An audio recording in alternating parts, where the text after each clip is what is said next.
Good morning, ma'am. I am Sittie Norhaida Ipon of BSN 1A. So now I am going to do a return demonstration for heart and peripheral vascular system.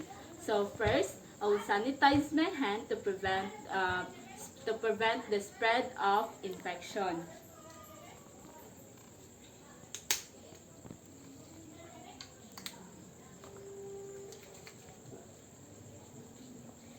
And I will prepare my equipment, and the equipment is stethoscope, alcohol, and ruler. So next is identify and explain the procedure to the patient. So good morning, ma'am. I am Sittie Norhaida Ipon. I am your student nurse for today. So what is your name, ma'am? How old are you? 20.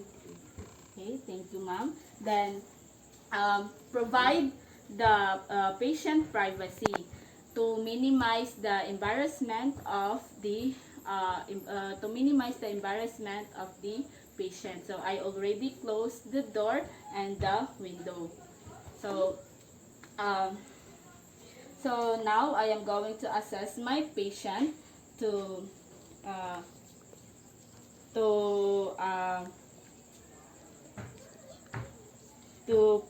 position to supine position. So, ma'am, can you please lay down on the bed?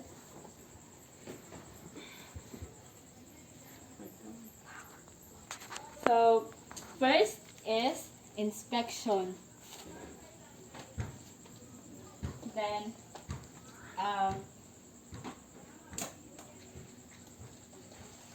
first is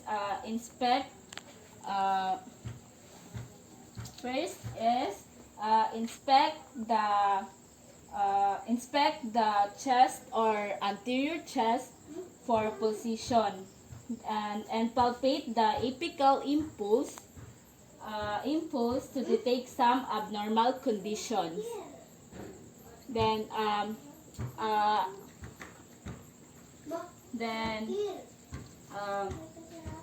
so I use my two fingertips to palpate the apical impulse. So, ma'am, I will check your apical impulse.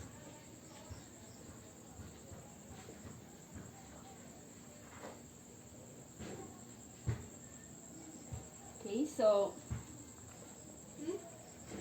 then ask the client to exhale and then hold it, aids the examiner in locating pulsation. So then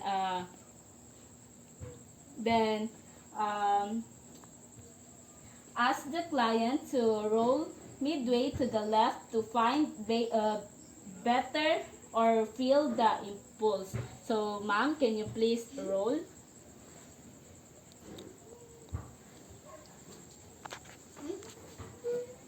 Then, so using palpate across the precordium. Then, using the palmar aspects of four fingers, gently palpate the apex, the left sternal border, and the base. So now I am going to check the apical impulse. Okay, so then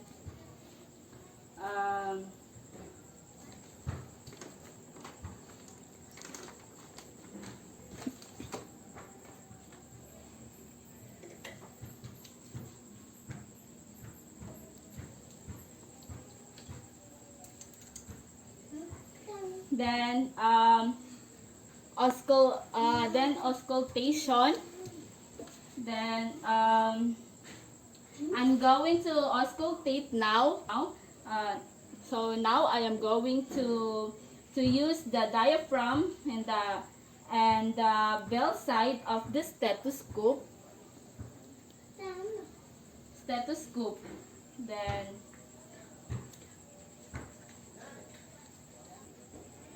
so now I am going to use the diaphragm to listen the high pitch sounds, and I use bell side of the stethoscope to listen the low pitch sounds, and also listen the heart heart sound, S1 and S2, and some and I would S1 is for um, S1 is for the lab, and S2 is for the dub. Then now and also listen of for some murmurs. So now I am going to use the diaphragm of the stethoscope.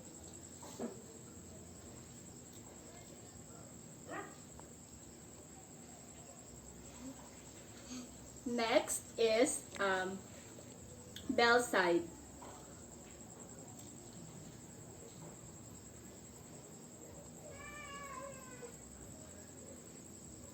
Okay, so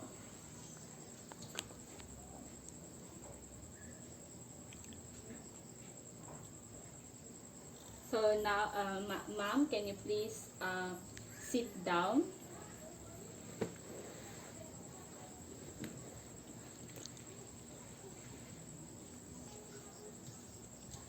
So please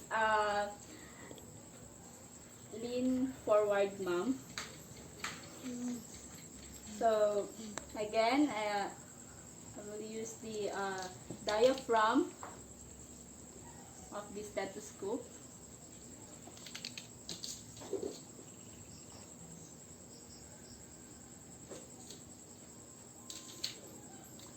Next is the bell side of the stethoscope.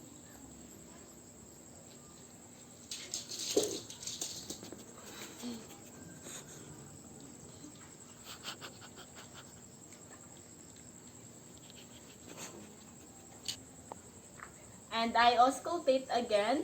So I didn't heard any abnormalities on her heart, heart sounds, and I didn't heard any murmurs, and all and all um, and all and all the result is normal. And now we will proceed to the peripheral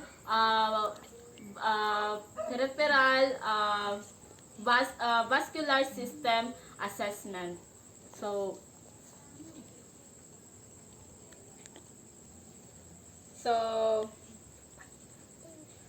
ma'am, can you please lay down on your bed? Okay, so first is inspection. So inspect for the color of the hands. So ma'am, can you please? Okay. So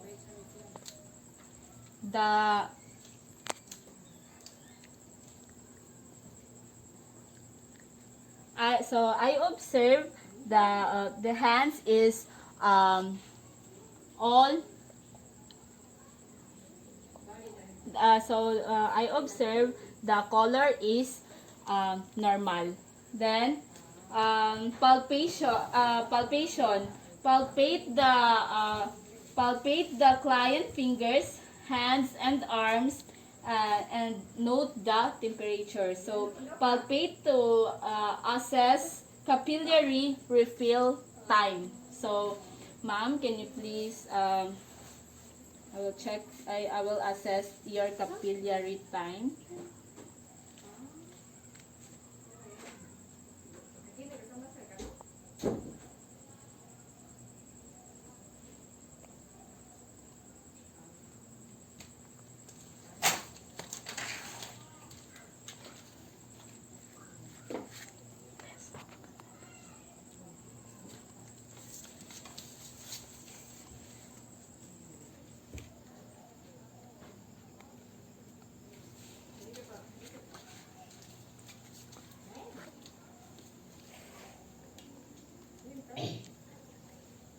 As I observe, the capillary refill time is normal. Then next is palpate the radial pulse of the patient. Then so I use the two fingertips. I use so now I will use my two fingertips to palpate the radial pulse of the patient.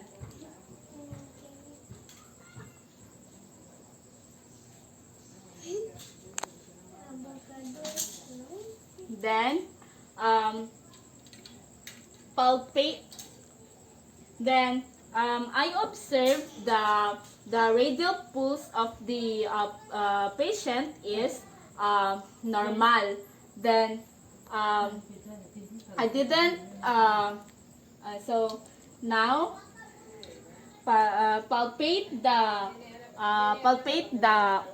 ulnar pulse of the patient. So now I am going to assess your ulnar pulse. So,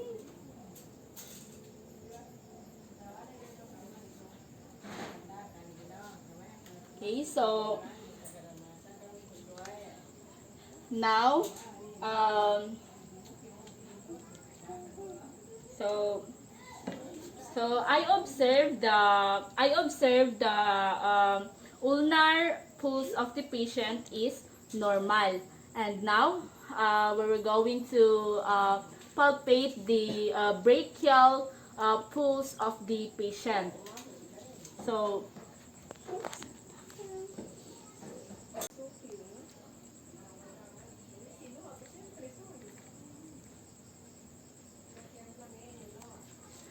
and now as I observe the brachial pulse of the patient is normal. Then now we're going to proceed to the epitrochlear lymph nodes of the patient. So, ma'am.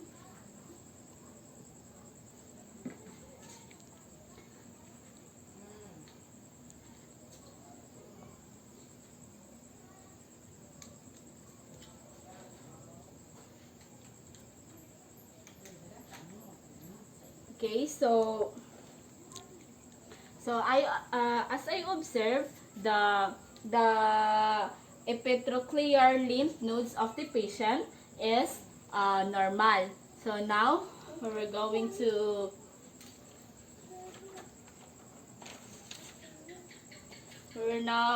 going to perform the Allen test. The Allen test evaluates patency of the radial or ulnar arteries. Then, so now, so ma'am, can you please? So,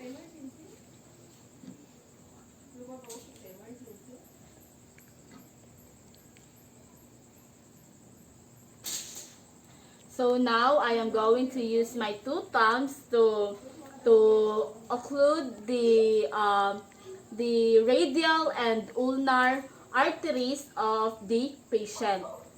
So, ma'am, can you please make a fist?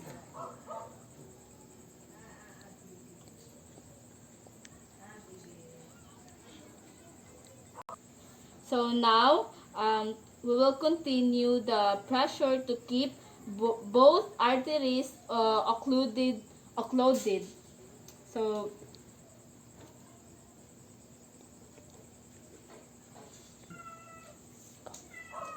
So now can you please release your fist, ma'am?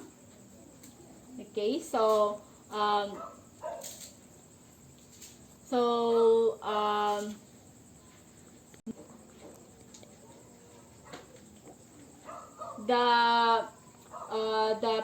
so now I am going to release the pressure on the ulnar artery and watch for color to return to the hand.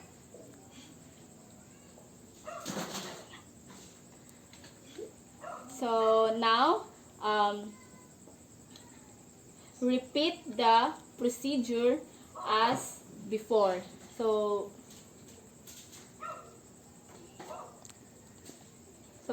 can you please release the fist, ma'am? So now the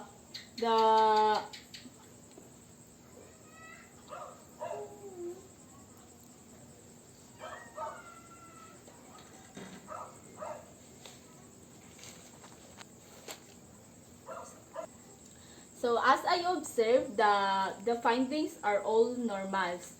Then we will proceed to the to the uh, pa,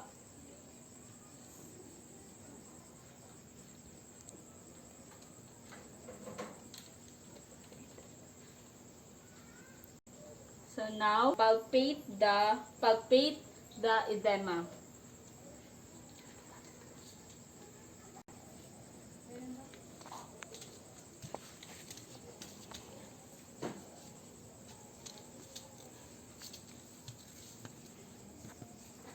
So, if edema is noted during inspection, palpate the area to determine if it is pitting or non-pitting. Then, press the press the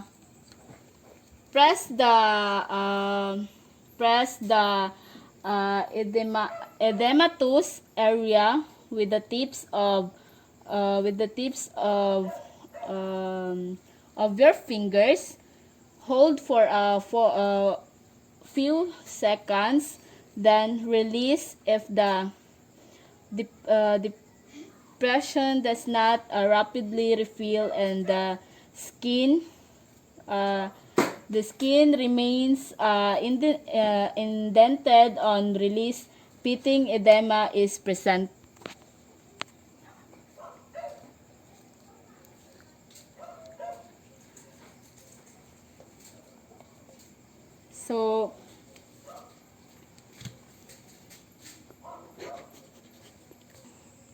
So now I will do it on the other side.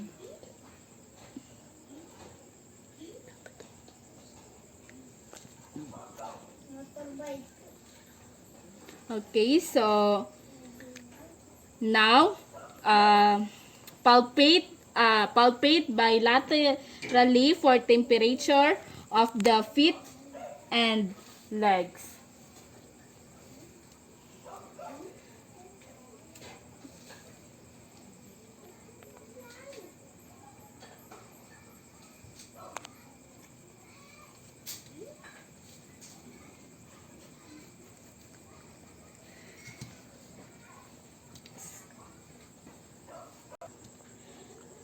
Okay, so as I observe the legs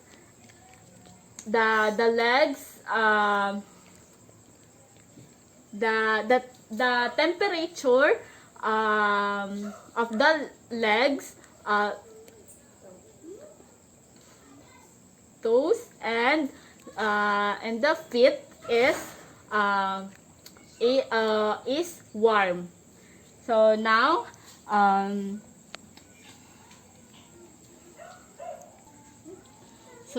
I am going to palpate the superficial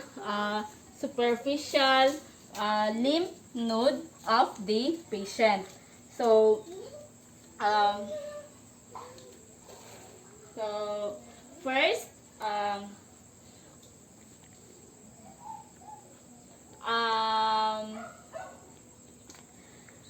I will use my fingertips to palpate the superficial inguinal lymph nodes of the patient. So ma'am, I'm going to palpate your superficial inguinal nodes. So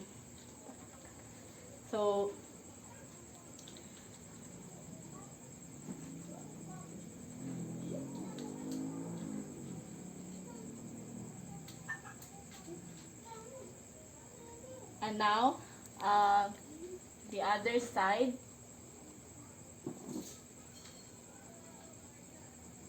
Okay, so as I observe the superficial inguinal lymph nodes of the patient are normal.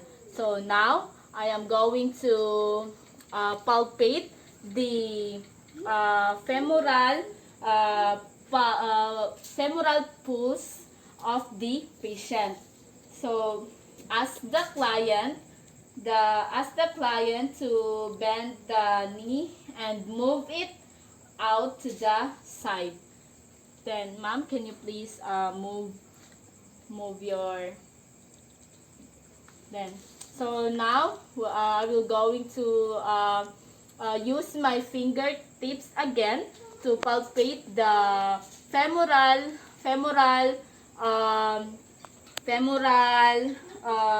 pulse of the patient. So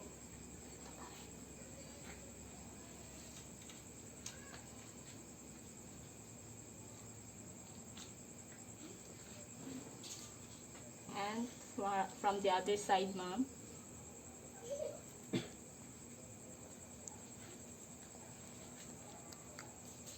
So now I am going to use stethoscope for the auscultation.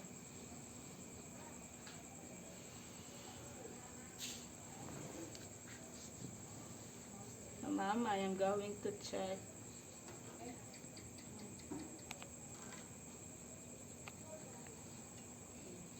And okay, for the other side.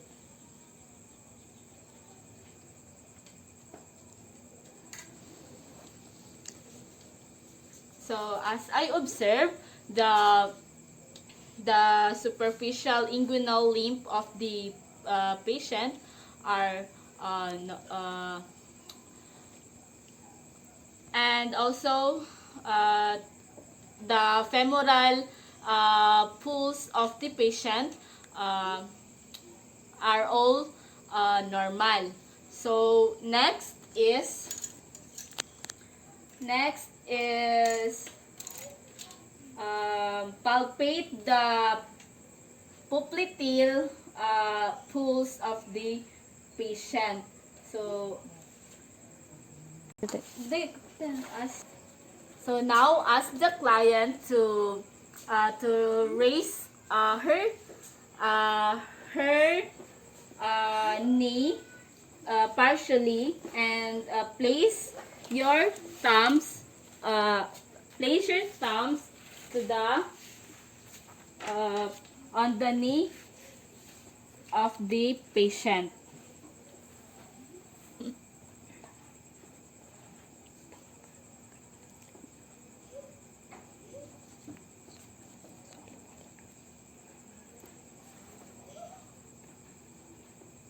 And on the other side,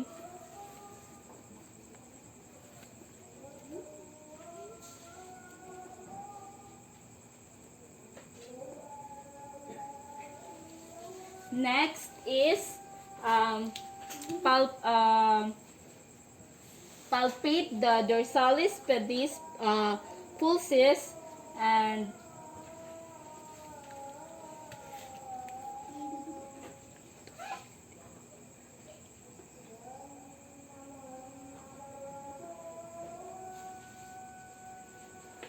on the other side.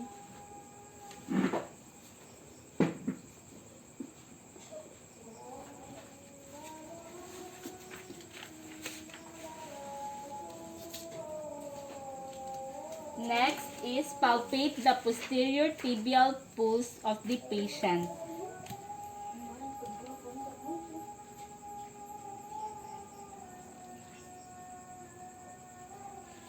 And the other side.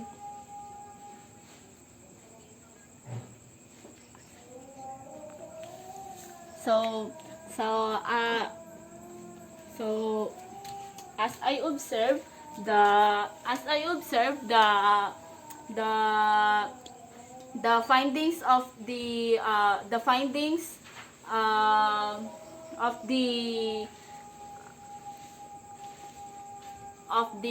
popliteal and popliteal pulse and dorsal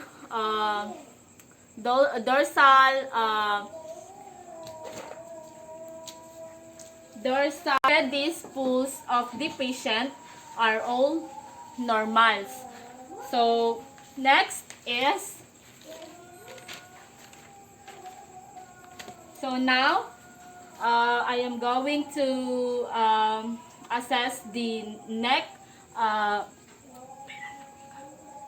So now I am going to assess the neck vessels of the patient.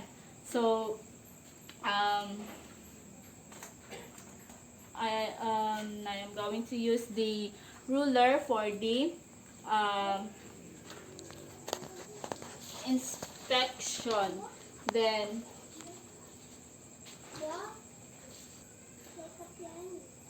auscultation. Sorry.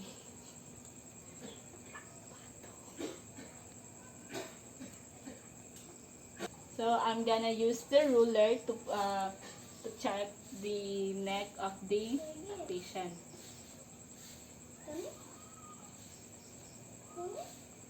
And now for the auscultation, and palpation, auscultate the carotid arteries if the client is middle age or older, or if you suspect cardiovascular disease. And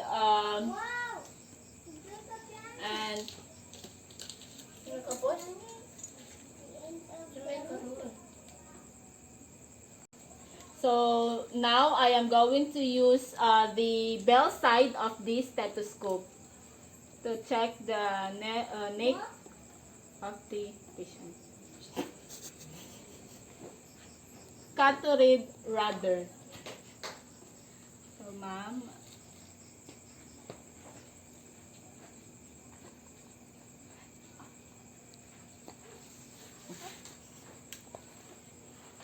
then now I'm going to palpate and I'm going to use the fingertips and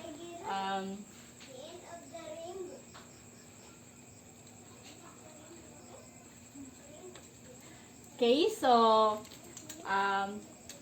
the findings is of the neck vessels are all normals. Then so that's all for today. That's all for my return demonstration for the heart and peripheral vascular system. And thank you for the cooperation, ma'am.